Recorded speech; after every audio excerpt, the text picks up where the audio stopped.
ఇలాంటి వాళ్ళని క్షమించడానికి వీల్లేదు. ఇది బోరుగడ్డ అనిల్ గురించి ఏపీ హైకోర్టు చేసిన కామెంట్స్. రీసెంట్‌గా తనకి బెయిల్ ఇవ్వాలంటూ కోర్టులో పిటిషన్ వేశాడు అనిల్. ఈ పిటిషన్‌పై విచారించిన కోర్టు నీలాంటి వాళ్ళని క్షమించడానికి వీల్లేదు. ఇక బెయిల్ ఎలా ఇస్తాం అని చెప్పి బెయిల్ పిటిషన్ కొట్టేసింది. అయితే అసలు ఎవరి బోరుగడ్డ అనిల్? ఎందుకు అరెస్ట్ చేశారు? ఇతను చేసిన తప్పేంటి? టీడీపీ జనసేన గవర్నమెంట్ ఇతన్ని ఎందుకంత సీరియస్‌గా తీసుకుంది? నీ పిల్లల్ని నీ ఇంట్లో ఉన్న నీ పిల్లల్ని ఎతికి మరీ నాలంటోడికి అప్పచెప్పాలా దేనికి? పవన్ కళ్యాణ్ గడరోడు ఒక పెద్ద రేపిస్తాడు, వానికి చోటు పెడతాడు. పవన్ కళ్యాణ్ గడరోడు ఒక పెద్ద రేపిస్తాడు, వానికి చోటు పెడతాడు. జగన్మోహన్ రెడ్డి గారు ఒక్క గంట నన్ను వదిలితే AK-47 నుంచి కూడా కండ కలపకుండా దించి చంద్రబాబు నాయుడు గారికి, పవన్ కళ్యాణ్ గారికి. జగన్మోహన్ రెడ్డి గారి పిల్లలింటికి కూడా ఓడదని చెప్పి మరోసారి తెలియజేస్తాం. 2019 నుంచి 2024 వరకు ఇంకా కరెక్ట్‌గా మాట్లాడితే సరిగ్గా వైసీపీ గవర్నమెంట్ అధికారంలో ఉన్నంత కాలం బోరుగడ్డ అనిల్ కుమార్ రెచ్చిపోయాడు. చంద్రబాబు నాయుడిని, పవన్ కళ్యాణ్‌ని, లోకేష్‌ని నోటికొచ్చినట్లు కనీసం పలకడానికి కూడా సాధ్యం కాని సిగ్గుపడే స్థాయిలో బూతులు తిడుతూ సోషల్ మీడియాలో పోస్టులు పెట్టాడు. రీసెంట్‌గా కూటమి గవర్నమెంట్ అధికారంలోకి వచ్చిన తర్వాత కూడా బోరుగడ్డ అనిల్ కుమార్ ఏకంగా మీడియా సమావేశాలు పెట్టి మరీ కూటమి ప్రభుత్వాన్ని, సీఎం చంద్రబాబు నాయుడిని, డిప్యూటీ సీఎం పవన్ కళ్యాణ్‌ని తిట్టాడు. ఇక ఇదే కాకుండా ఇలాంటి రకరకాల కేసుల్లో మనోడి మీద పోలీస్ స్టేషన్‌లో కేసులు పడ్డాయి. దీంతో ఇక పోలీసులు రంగంలోకి దిగి ఇతన్ని అరెస్ట్ చేశారు. అనంతపురం 4వ పట్టణ పోలీసులు ముందుగా కేసు నమోదు చేశారు. ఈ కేసులో బెయిల్ కోసం కోర్టుకెళ్తేనే కోర్టు ఆ పిటిషన్ కొట్టేసింది. సోషల్ మీడియాలో బూతులు తిట్టడమే పనిగా పెట్టుకున్న నీకు బెయిల్ ఇవ్వడం కుదరదు అంటూ రిజెక్ట్ చేసింది.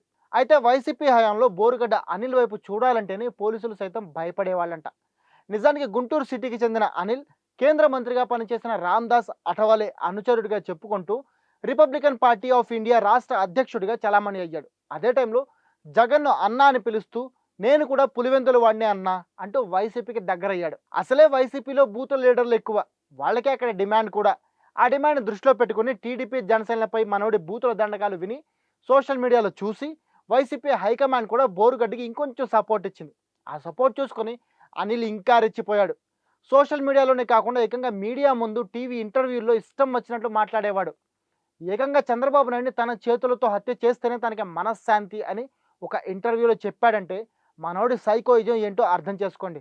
నేను సాటిస్ఫై అవ్వాలి అంటే నా చేతులతో వాడిని నేను చంపాలా? ఏనా తోపుగాడవాడి.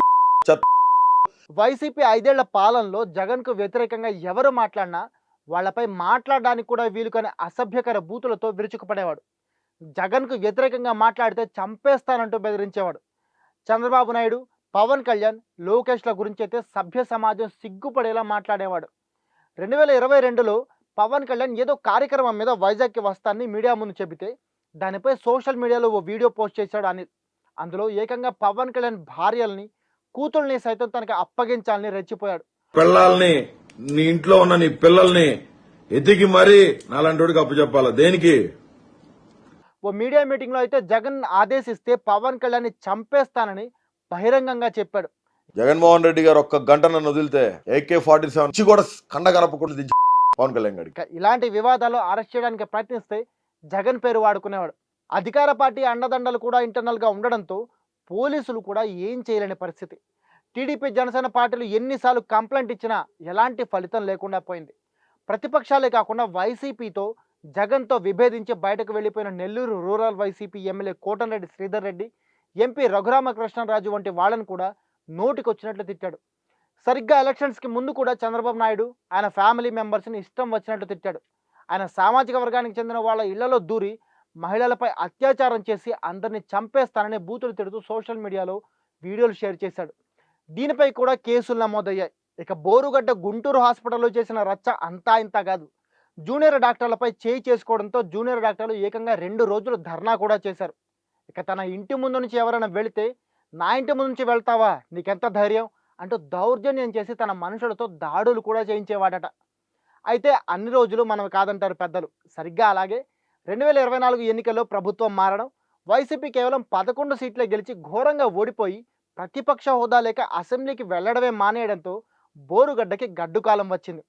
వెంటనే బోరుగడ్డ అండర్ గ్రౌండ్లోకి వెళ్ళిపోయాడు. కొంతకాలం హైదరాబాద్, బెంగళూరులో తలదాచుకుని ఆ తర్వాత 2024 అక్టోబర్లో గుంటూరుకు వచ్చాడు. ఇంటికి వచ్చినా ఎక్కడా బయటకు రాకుండా సైలెంట్ అయిపోయాడు. అయితే కూటమి ప్రభుత్వం అధికారంలోకి వచ్చాక బోరుగడ్డ బాధితులు ఒక్కొక్కళ్ళుగా బయటకు వస్తూ పోలీసులకు కంప్లైంట్ ఇవ్వడం స్టార్ట్ చేశారు. వాళ్ళలో కర్లపూడి బాబు ప్రకాష్ అనే వ్యక్తి తనని 2021లో బోరుగడ్డ అనిల్ కుమార్ 50 లక్షలు ఇవ్వాలని బెదిరించాడంటూ పోలీసులు కంప్లైంట్ ఇవ్వడంతో నల్లపాడు పోలీసులు కేసు నమోదు చేసి వెంటనే నిందితుడి ఇంటికెళ్ళి అరెస్ట్ చేసి స్టేషన్కి తీసుకెళ్లారు. ఆ తర్వాత కోర్టు ఆదేశాలతో రాజమహేంద్రవరం సెంట్రల్ జైలుకి రిమాండ్ ఖైదీగా తరలించారు. ఇక ఈ కేసుల విచారణ సమయంలోనే ఇంకొన్ని షాకింగ్ విషయాలు బయటపడ్డాయట. 2019-24 మధ్యకాలంలో బోరుగడ్డ బాబు అధికార పార్టీ పేరు చెప్పి సెటిల్మెంట్లు, ఎక్స్ట్రాషన్లు మొదలుపెట్టాడని ఆరోపణలు వచ్చాయి. జనాలకి ఫోన్లు చేసి నేను బోరుగడ్డ అనిల్, మా పార్టీకి 50 లక్షలు పంపించు, లేకపోతే నీ ఎంత చూస్తా అంటూ బెదిరించడం, ల్యాండ్ సెటిల్మెంట్లు చేసి లక్షల రూపాయలు ఫీజుగా తీసుకోవడం లాంటి 420 పనులు మొదలెట్టాడని కొంత డేటా బయటకు వచ్చింది. అలాగే అమ్మాయిల్ని వేధించడం, హత్యాయత్నం చేయడం, న్యూసెన్స్ కేసులు, ఇలా రకరకాల కేసుల్లో అనేక సెక్షన్ల కింద మొత్తం 15 వరకు క్రిమినల్ కేసులు బోరుగడ్డ అనిల్పై నమోదు చేశారు పోలీసులు. అలాగే అరండల్పేట పోలీస్ స్టేషన్లో రౌడీ షీట్ కూడా తెరిచారు. ఇక్కడ విచిత్రం ఏంటంటే అరెస్ట్ చేసిన తర్వాత కూడా పోలీసులు బోరుగడ్డకి రాచ మర్యాదలు చేసిన వీడియోలు బయటకు వచ్చాయి. కోర్టుకు తీసుకెళ్లే టైంలో పెద్ద హోటల్లో బిర్యానీ పెట్టించడం దగ్గర నుంచి అరండల్పేట స్టేషన్లో రైటర్ చైర్లో కూర్చోబెట్టడం, ఏకంగా బెడ్లు బెడ్షీట్లు ఇచ్చి స్టేషన్లోనే పడుకోబెట్టడం, ఇలా చాలా వీడియోలు బయటకు వచ్చాయి. దీంతో టీడీపీ నేతలు కార్యకర్తలు నల్లపాడు పోలీస్ స్టేషన్ దగ్గరికి వెళ్ళి వాడికి రాచ మర్యాదలు ఎందుకు చేస్తున్నారని ఆందోళన చేశారు. అయితే బోరుగడ్డ అనిల్ భార్య మాత్రం ఇప్పటికీ తన భర్త అమాయకుడని, దళితుడు కాబట్టి అన్యాయంగా అరెస్ట్ చేశారని అంటున్నారు. ఇలా బోరుగడ్డ దళితుడు కాబట్టి అరెస్ట్ చేశారని కొంతమంది వైసీపీ పార్టీ వాళ్ళు కూడా అనడంపై ఆ మధ్య పవన్ కళ్యాణ్ ఓ మీడియా మీటింగ్లో చాలా సీరియస్ అయ్యారు. ఓ క్రిమినల్కి కులం ఏంటి, క్రైమ్ చేసిన వాళ్ళు క్రిమినల్స్ అంతే, చట్ట ప్రకారం శిక్ష పడాల్సిందే అంటూనే మీరు హోమ్ మినిస్టర్గా ఉన్నారు కాబట్టి స్ట్రాంగ్ చర్యలు తీసుకోండి, లేకపోతే హోమ్ కూడా నేనే తీసుకుంటే పరిస్థితి వేరేలా ఉంటుంది అంటూ ఏకంగా హోమ్ మినిస్టర్కే వార్నింగ్ ఇచ్చారు. పవన్ వార్నింగ్ తర్వాత బోరుగడ్డ కేసు ఇంకా సీరియస్ అయింది. దీంతో పోలీసులు కూడా బలంగా మనోడిని విచారించడం స్టార్ట్ చేశారు. కోర్టులు కూడా బోరుగడ్డ చేసిన కామెంట్స్ని, సోషల్ మీడియాలో పెట్టిన పోస్ట్ని, ఇంటర్వ్యూలో ఇచ్చిన అసభ్యకర కామెంట్స్ని పరిగణలోకి తీసుకొని ఇలాంటి వాళ్ళని క్షమించడానికే వీలేదంటూ సీరియస్ వార్నింగ్ ఇచ్చింది. దీంతో బోరుగడ్డ ఇంకా కొంతకాలం జైల్లో ఉండడం పక్కా అని మాత్రం తేలిపోయింది. ఇక ఈ మధ్యకాలంలో కూటమి ప్రభుత్వం సోషల్ మీడియాలో అసభ్య పోస్టులు పెట్టిన వాళ్ళందరి మీద సీరియస్ యాక్షన్ తీసుకుని అనేక మందిని అరెస్ట్ కూడా చేయించండి. దీంతో శ్రీరెడ్డి, పోసాని లాంటి వాళ్ళు చాలామంది సోషల్ మీడియాలోనే క్షమాపణ చెప్పారు. ఇక వీటన్నింటి వల్ల ప్రస్తుతం ఇలాంటి వాళ్ళంతా సోషల్ మీడియాలో కొంచెం సైలెంట్గా ఉన్నారు. అయితే వీళ్ళలో ఎంతకాలం సైలెంట్గా ఉంటారు? నెక్స్ట్ ఒకవేళ మళ్ళీ గవర్నమెంట్ మారినా ఇలాగే ఉంటారా, లేకపోతే కుక్కతోక వంకర్లా మళ్ళీ రెచ్చిపోతారా అనేది మాత్రం చూడాలి. మరి మీరేమంటారు? బోరుగడ్డ అనిల్ని ఏం చేయాలని మీరు అనుకుంటున్నారు? లేదంటే బోరుగడ్డ చేసింది కరెక్టే అని సమర్థించుకునే వాళ్ళు మీలో ఎవరైనా ఉన్నారా?